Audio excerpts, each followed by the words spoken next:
Councillors, as some of you may have heard, a report aired recently on one radio station claiming that the KSAMC owes the National Water Commission approximately $150 million in outstanding bills tied to multiple KSAMC properties.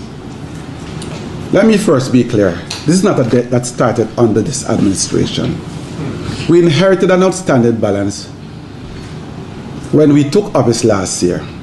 Since the claim came to my attention, I have directed the CEO to establish a team to properly investigate the claim.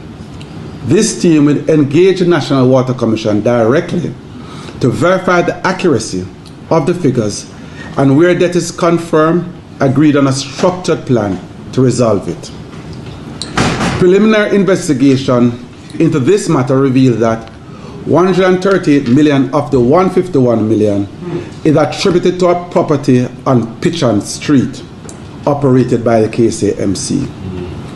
The KSAMC has a private arrangement and has been trucking water to this facility for over 5 years. But let me also say this.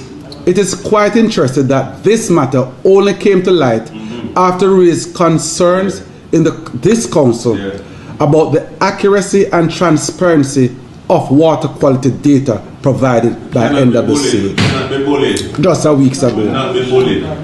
Prior to that, during my first 100-day listening tour, we engaged openly with stakeholders, including the National Water Commission, in frank discussions.